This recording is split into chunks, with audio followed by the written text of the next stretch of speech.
একটা মহা সমাবেশ করতে চলেছি জমিয়তুল উলামা হিন্দের ব্যানারে হযরত মাওলানা সৈয়দ আরশাদ মাদানী দামাত বরকাতুহুর সভাপতিত্বে এবং ইমামে হারামাইন মক্কা অথবা মদিনা মুনাওয়ারার কোন ইমাম সাহেব সেই সভার তিনি বিশেষ অতিথি হিসাবে আসবেন এবং আমরা মক্কা মদিনার ইমাম সাহেবের পিছনে মাগরিব এবং ইশার নামাজ আদায় করতে পারবো ইনশাআল্লাহ।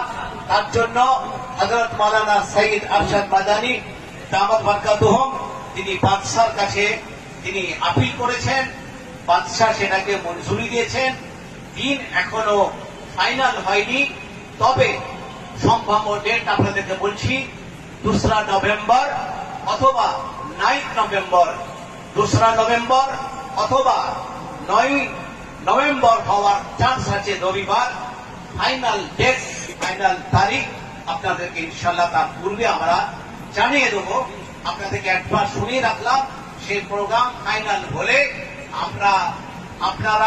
আমরা সেখানে বিশাল সমাবেশের যেহেতু ডাক দিয়েছি, তো সুতরাং আপনাদের এই জেলা থেকে আমরা আশা করব যে আপনারা এখানে হাজার হাজার মানুষ সেই সমাবেশকে সাফল্য মণ্ডিত করার জন্য, সফল করার জন্য, সেই প্রোগ্রামকে সাকসেসফুল করার জন্য ইনশাআল্লাহ সাড়া দেবেন তো?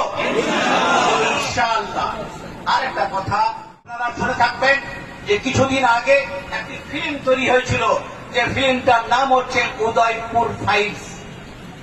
উদয়পুর ফাইলস বহু সংগঠন আছে যারা গলা ফাটিয়ে অনেক চিৎকার করেন, চেঁচামেচি করেন।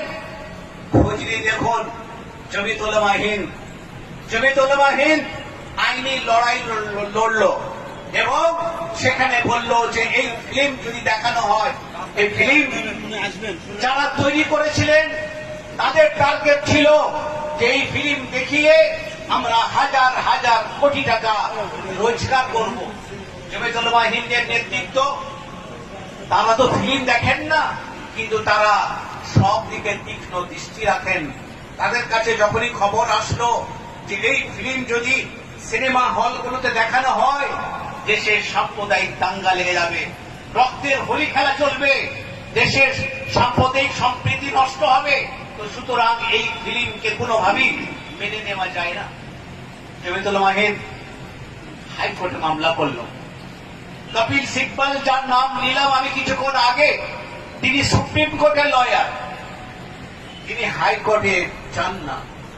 হযরত মাওলানা সৈয়দ আরশাদ মাদানী দামাত বরকাতুহুম সুপ্রিম কোর্টের লয়ার কপিল সিব্বলকে বললেন, সাহেব, দেশের জন্য, দেশের সাম্প্রদায়িকতা যাতে বেড়ে না যায়, দেশে যাতে সাম্প্রদায়িক দাঙ্গা না লেগে যায়, তার জন্য আপনার কাছে রিকোয়েস্ট যে আপনি সুপ্রিম কোর্ট ছেড়ে দয়া করে এই মামলাটা একটু হাইকোর্টে আপনি লড়েন। আচ্ছা, আপনারা বলুন, যে কোনো লোয়ার কোর্টের উকিল তাকে যদি বলা হয় সুপ্রিম কোর্টে যান, কোন সুপ্রিম কোর্টের লয়ারকে যদি বলে যে আপনি লোয়ার কোর্টে যান, হাইকোর্টে যান, কেউ যাবে না। তো সুপ্রিম কোর্টের লয়ারকে বলা হচ্ছে যে আপনি হাইকোর্টে এই মামলাটা লড়ুন। শুধুমাত্র জমিয়তুল উলামা হিন্দের কারণে হযরত মাওলানা সৈয়দ আরশাদ মাদানী দামাত বরকাতুহুম তার অনুরোধে তিনি তৈরি হলেন, হাইকোর্টে মামলা চলল এবং তিনি বললেন যে এই ফিল্ম আগে দেখা হোক, জজ সাহেবেরা দেখুন যে এই ফিল্মের মধ্যে কি আছে, দেখা হোক, এই কথা বললেন। কিন্তু যারা ফিল্ম বানিয়েছিলেন তারা দেখলেন যে না, হয়তো আমরা হাইকোর্টে হেরে যেতে পারি, তারা সরাসরি সুপ্রিম কোর্টে চলে গেলেন। সুপ্রিম কোর্টে গেলেন এবং সেখানে বললেন সারা দেশে, সারা ভারতবর্ষে শত শত সিনেমা হলে এই ফিল্ম দেখানো হবে, তার পূর্ব প্রস্তুতি হয়ে গেছে এবং অ্যাডভান্স টিকিটও কয়েক লক্ষ টাকার মানুষ পারচেস করে ফেলেছে। সুতরাং এটাকে যদি নিষিদ্ধ ঘোষণা করেন, এই ফিল্ম যদি চালাতে না দেন, তাহলে আমাদের হাজার হাজার কোটি টাকা লস হয়ে যাবে। সুপ্রিম কোর্টে যখন চলে গেলেন, কপিল সিব্বল সাহেব চিন্তা করলেন তাহলে তো আমার জন্য ভালোই হলো, আমাকে তো আর সুপ্রিম কোর্ট ছেড়ে আবার হাইকোর্টে যেতে হয় না। হযরত মাওলানা সৈয়দ আরশাদ মাদানী দামাত বরকাতুহুম কপিল সিব্বলকে বললেন, সাহেব যেভাবেই হোক এই ফিল্মের উপরে পাবন্দি, এই ফিল্মকে ব্যান করতেই হবে। যাই হোক, সুপ্রিম কোর্টে মামলা গেল। কপিল সিব্বল সাহেব তিনি জজ সাহেবদেরকে অনুরোধ করলেন যে জজ সাহেবরা আপনারা প্লিজ দয়া করে এই সিনেমার কিছুটা অংশ, যেটাকে ট্রেলার বলা হয়, কিছুটা 5-10 মিনিট একটু দেখুন, দেখলে বুঝতে পারবেন এই সিনেমার মধ্যে কি আছে। এই সিনেমার মধ্যে মুসলিমদের প্রতি হিংসা জন্মাবে, সাহাবাদের প্রতি ঘৃণা জন্মাবে, রাসূলুল্লাহ সাল্লাল্লাহু আলাইহি সাল্লামের প্রতি ঘৃণা জন্মাবে, আর এটা কোনো মুসলমান বরদাস্ত করতে পারবে না। ফলস্বরূপ দেশে দাঙ্গা লেগে যাবে। কিছুক্ষণ, যেটা সুপ্রিম কোর্টের ইতিহাসে প্রথম যে সুপ্রিম কোর্টে জজ সাহেবরা সেই ইজলাসে সেই ফিল্মের কিছুটা অংশ চালু করে দেখতে শুরু করলেন। আপনারা নিশ্চয়ই আমার কথাটা খুব মন দিয়ে শুনছেন।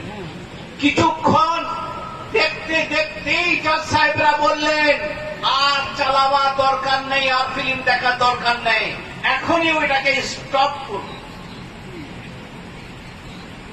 মারাত্মক আছে, এরকম বহু জিনিস আছে, প্রায় 60-70টা জায়গা ফিল্মের, যেটা কোনোভাবেই মেনে নেওয়া যায় না। হযরত মাওলানা সৈয়দ আরশাদ মাদানী দামাত বরকাতুহুমের অ্যাডভোকেট লয়ার তিনি চিহ্নিত করলেন যে এই 60-65 জায়গার দৃশ্যগুলো, সেগুলোকে যদি ডিলিট করে দেওয়া হয় তাহলে আমাদের আপত্তি নেই। ফাইসালা হয়ে গেল। জজ সাহেব ফাইসালা দিলেন যে এই ফিল্ম আপনারা দেখার জন্য মানুষকে টিকিট অ্যাডভান্স বিক্রি করেছেন, আপনারা দেখাতে পারেন, আপত্তিকর যে জিনিসগুলো আছে সেগুলোকে ডিলিট করতে হবে। সেগুলোকে ডিলিট করার পরে সেই সিনেমা ফ্লপ হয়ে গেল। তার মানে মানুষ, আর কিছু মানুষ যারা সিনেমার টিকিট অ্যাডভান্স নিয়ে রেখেছিল, কিছুক্ষণ দেখার পরে বলে, বাবা এই সিনেমাতে তো কিছুই নাই, চল চল চল চল, ফ্লপ হয়ে গেল। এটা হলো জমিয়ত উলামা হিন্দের কাজ। যখনই দেশে কোনো সংকট দেখা দিয়েছে, কোনো সমস্যা দেখা দিয়েছে, সেখানে জমিয়ত উলামা হিন্দ সেখানে বিশেষ ভূমিকা গ্রহণ করে। সেজন্য মহতারাম দোস্ত বুজুর্গ, আমরা কিছুদিনের মধ্যে